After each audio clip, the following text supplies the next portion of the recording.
Hello everyone, और आज की वीडियो में हम फाइल इंक्लूजन वल्नरेबिलिटी को देखेंगे। तो यहाँ पे मैं XVWA का यूज़ करने वाला हूँ डेमो के लिए। आप चाहें तो DVWA का भी यूज़ कर सकते हैं। तो सबसे पहले मैं अपना XVWA को खोल लेता हूँ यहाँ पे अपने ब्राउज़र में।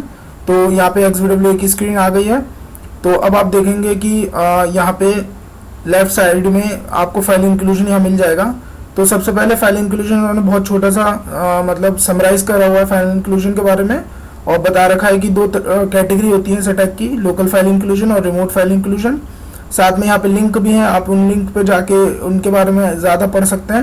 तो पहले देख लेते हैं फाइल इंक्लूजन क्या होता है। कि फाइल इंक्लूजन एक अटैक होता है जिसमें अटैकर को अनइंटेंडेड फाइल एक्सेस करना अलाउ होती है।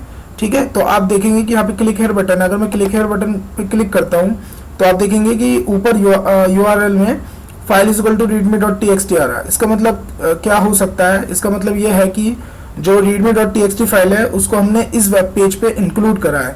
ठीक है, तो readme.txt फाइल का कंटेंट क्या है? ये है readme.txt फाइल का कंटेंट, वो जो है इस वेब पेज पे इंक्लूड की गई है। तो ये वेबसाइट वैसे तो PHP पे लिखी गई है। तो PHP में एक फंक्शन होता है इंक्लूड, उसके अंदर हम आर्ग्यूमेंट देते हैं फाइल का नाम, तो वो फाइल जो होती है वो इस वेब पेज पे इंक्लूड हो जाती है। ठीक है, तो अगर मान लीजिए जो हमारा आर्ग्यूमेंट है उस फंक्शन का वो readme.txt था, बट अगर मैं एक बार एक डायरेक्टरी बैक जो हमारा ये साइन होता है, अगर मैं ये दे दूं फाइल इज इक्वल टू, यानी कि उस पैरामीटर की वैल्यू ये दे दूं, है ना, तो उस इंक्लूड फंक्शन में ये एज एन आर्ग्यूमेंट जाएगा। तो अगर सही से हैंडल नहीं किया गया होगा तो ये जो वल्नरेबिलिटी है वहाँ पे आ जाएगी। तो एक बार मैं करके देखता हूँ। तो आप देखेंगे कि यहाँ पे इंक्लूड जो फंक्शन है वो इसे यहाँ पे एरर दे रहा है। तो इसका मतलब है कि हम यहाँ पे फाइल इंक्लूड कर सकते हैं।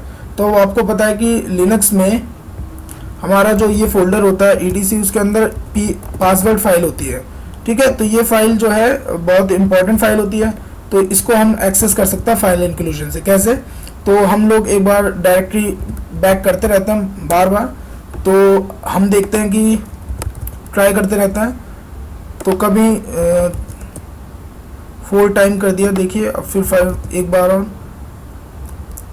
तो हम डायरेक्टरी को जो है ट्रैवर्स कर रहे हैं, और देखिए यहाँ पे हमने कितनी बार ट्रैवर्स करी, 1 2 3 4 5 6 टाइम ट्रैवर्स करी। और यहाँ पे जो हमारी पासवर्ड फाइल है वो हमने इंक्लूड करा ली इंक्लूड फंक्शन में, और वो यहाँ पे जो वेबसाइट पे है वो इंक्लूड हो गई है। ठीक है, तो एक बार मैं चले जाता हूँ वापस। अब आप देखेंगे कि 2 तरीके की होती हैं फाइल इंक्लूजन। तो अब हमने ये जो करी थी, हमने लोकल फाइल इंक्लूजन करी थी। तो जो फाइल थी वो हमारे सर्वर पर ही थी, तो वो हमने इंक्लूड करा ली और हमने उसको रीड कर लिया। अगर हम इस वाली लिंक पे जाएं तो यहाँ पे रिमोट फाइल इंक्लूजन के बारे में बताया गया है, जो मैं इस वीडियो में डेमो नहीं दे पा रहा हूँ। तो आप देखेंगे कि यहाँ पे जो फाइल है वो दूसरे सर्वर पर है, और यानी कि किसी और वेबसाइट पर है। तो उस वेबसाइट की जो फाइल है हम उसको भी इंक्लूड कर सकते हैं। ठीक है, तो इस वीडियो में डेमो नहीं RFI का, केवल LFI का ही डेमो था। ठीक है, तो आपको अगर ये वीडियो पसंद आई हो तो लाइक करें, और देखने के लिए थैंक्स।